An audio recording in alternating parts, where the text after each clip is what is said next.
देहरादून में आज clean city green city यही है मेरा ड्रीम सिटी नाम से एक कार्यक्रम का आयोजन किया गया, जिसमें मुख्यमंत्री पुष्कर सिंह धामी ने शिरकत की। इस दौरान पुष्कर सिंह धामी ने सभी लोगों को संबोधित करते हुए कहा कि हमारी सरकार का सपना है कि राजधानी देहरादून को ग्रीन और क्लीन बनाया जाए। उन्होंने कहा कि इसके लिए हम सबको हफ्ते में 2 घंटे का समय जरूर निकालना चाहिए और ये हम सबकी सामूहिक जिम्मेदारी भी है। आज नगर निगम देहरादून और हमारे अन्य जो दून डिफेंस ड्रीमर्स हैं, हमारे यहाँ के जनप्रतिनिधि हैं, माननीय विधायक जी, खजानदास जी और नगर निगम के सभी हमारे लोगों ने और जो हमारे नौनिहाल हैं, बच्चे हैं, इन सभी ने आगे आकर आज एक पहल की है, शुरू की है green city clean city Doon. और ये इन्होंने पूरा संकल्प आज यहाँ पर ले रहे हैं कि इसकी आज शुरुआत हुई है और पूरे देहरादून शहर को स्वच्छ बनाएंगे, जिससे कि पूरा Dehradun clean city green city के नाम से जाना जाए और एक आदर्श रूप में स्थापित हो। इस दिशा में ये प्रयास हमारा लगातार चलता रहेगा। आज मैं सभी को बहुत बधाई देता हूँ, सबका अभिनंदन करता हूँ कि प्रातःकाल 6 बजे से सारे जो हमारे नौनिहाल हैं, हमारे पढ़ने लिखने वाले बच्चे हैं, अपनी तैयारी करने वाले हैं, उन्होंने आगे आकर इस संकल्प को आगे बढ़ाने का काम किया। पिथौरागढ़ के चीन और नेपाल सीमा से सटे दूरस्थ गांव क्षेत्रों में संचार सुविधा पहुंचाने की प्रक्रिया तेज हो गई है। रिलायंस जियो कंपनी संचार विहीन गांवों को कनेक्टिविटी से जोड़ने का काम कर रही है।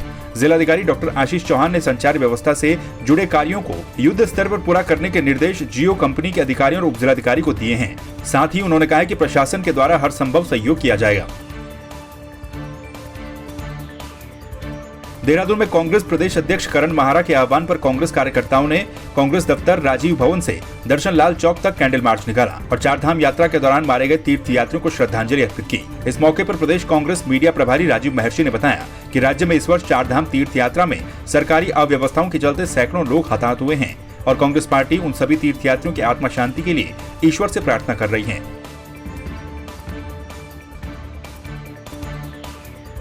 देहरादून में एनएसयूआई ने अग्निपथ योजना के विरोध में कांग्रेस भवन से घंटाघर तक मार्च निकाला। एनएसयूआई कार्यकर्ताओं ने प्रधानमंत्री, रक्षा मंत्री और मुख्यमंत्री का पुतला दहन किया और केंद्र सरकार की अग्निपथ योजना के खिलाफ जमकर नारेबाजी की। विधायक भुवन कापड़ी ने सरकार पर आरोप लगाते हुए कहा कि सरकार अभी तक आर्मी की परीक्षा के परिणाम तक घोषित नहीं कर पाई और अब अग्निपथ योजना लाकर युवाओं को गुमराह करने का काम कर रही है। अग्निपथ योजना सरकार की देश की सुरक्षा के लिए सबसे गंभीर है और युवाओं के भविष्य के लिए सबसे गंभीर है। सरकार उसमें 30,000 रुपये की सैलरी का प्रावधान रख रही है। कह रही रिटायरमेंट में पैसे देंगे, 6 महीने की नौकरी के ट्रेनिंग के बाद 3.5 साल की सर्विस के बाद वो उन्हें निकाल देंगे। जो एक सुरक्षा कर्मी फौज में तैयार होता है, अगर आप बात फौज के पूर्व के अधिकारियों से करेंगे तो 5 साल में तो वो तैयार होता है कि वो कहीं मुठभेड़ पे जा सके, वो कहीं बॉर्डर पे जा सके। उससे पहले निकाल दिया जाएगा और निकाल कर क्या करेगा? जो हमारे उत्तराखंड के युवाओं के पैदा होने से लेकर जवान होने तक अपने मन में राष्ट्र समर्पण के लिए, राष्ट्र की रक्षा के लिए सीमा में जाने का जो सपना होता है, उसे एक झटके में मार दिया भारतीय जनता पार्टी की केंद्र की सरकार ने। उत्तराखंड में अगले 3 से 4 दिनों के लिए मौसम का बदला हुआ मिजाज रहेगा। मौसम विभाग ने अगले 3 से 4 दिनों के लिए मौसम का पूर्वानुमान जारी किया है और 4 धाम यात्रा पर आए तीर्थयात्रियों को सतर्क रहने को भी कहा है। मौसम विभाग ने 4 धाम समेत अन्य जिलों में बारिश या फिर भारी बारिश होने की संभावना व्यक्त की है। इसके साथ ही भारी बारिश के आसार वाले जिलों में हल्के भूस्खलन, चट्टान गिरने या फिर सड़क बंद होने की चेतावनी भी दी है। बागेश्वर जिले में बेरोजगार युवाओं को स्वरोजगार से जोड़ने के लिए मुख्यमंत्री स्वरोजगार योजना के अंतर्गत 39 बेरोजगारों को समिति ने 1.7 करोड़ रुपए का ऋण स्वीकृत किया है। वहीं ऋण देने से पहले जिलाधिकारी की अध्यक्षता में विकास भवन सभागार में जिला स्तरीय कमेटी ने मुख्यमंत्री स्वरोजगार योजना के लिए युवाओं का साक्षात्कार लिया। इस मौके पर जिलाधिकारी ने कहा कि मुख्यमंत्री स्वरोजगार योजना महत्वपूर्ण है। इसमें अधिक से अधिक बेरोजगार युवाओं को स्वरोजगार से जोड़ने का उद्देश्य रखा गया है, जिसके लिए उन्हें ऋण मुहैया करवाया जा रहा है। ऐसे में योजना पलायन रोकने में भी सहायक साबित होगी।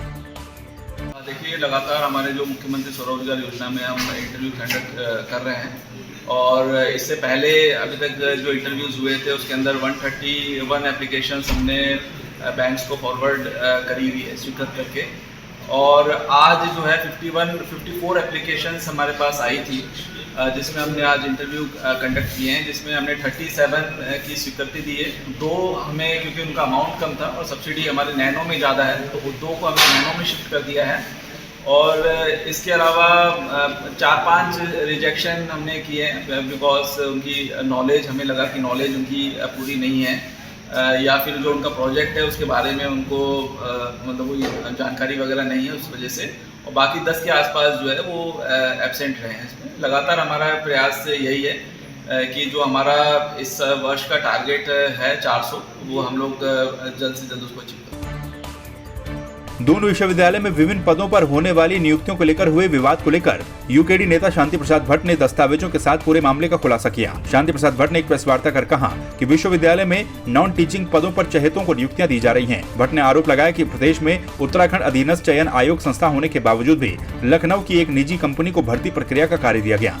उन्होंने कुल सचिव और तत्कालीन सहायक कुल सचिव पर भी आरोप लगाए हैं। दून यूनिवर्सिटी से संबंधित है।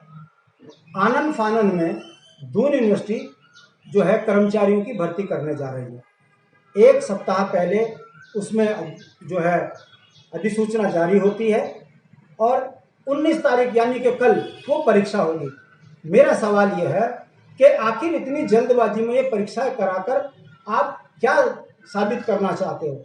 उत्तराखंड में पर्वतीय क्षेत्र में इंटरनेट की सेवाएं किस तरह की है हर व्यक्ति जानता है।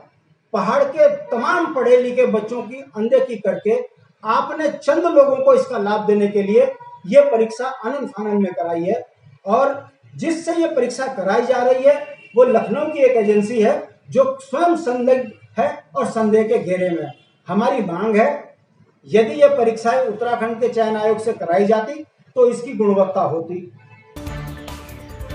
नैनीताल में कांग्रेस एससी विभाग के जिलाध्यक्ष इंद्रपाल आर्य ने केंद्र सरकार पर निशाना साधते हुए कहा कि सरकार की अग्निपथ योजना न केवल युवाओं के भविष्य से बल्कि देश की सुरक्षा और सेना के सम्मान के साथ भी खिलवाड़ करती है। उन्होंने प्रदेश के युवाओं को अपना समर्थन देते हुए कहा कि अगर सरकार ने जल्द ही इस योजना को वापस नहीं लिया तो कांग्रेस जन युवाओं के साथ सड़कों पर उतरने को मजबूर हो जाएंगे। जो एक केंद्र सरकार द्वारा 4 साल का जो अग्निपथ स्कीम जो चलाई है, और ये एक युवाओं जो पूरे देश में युवा हैं इसका विरोध कर रहे हैं, जिन्होंने अपने पढ़ाई के साथ साथ लगातार इस देश की सेवा करने के लिए भाग दौड़ी करी। आज जो उनको एक युवाओं को मतलब एक मजाक के तौर पे इस सरकार देख रही है।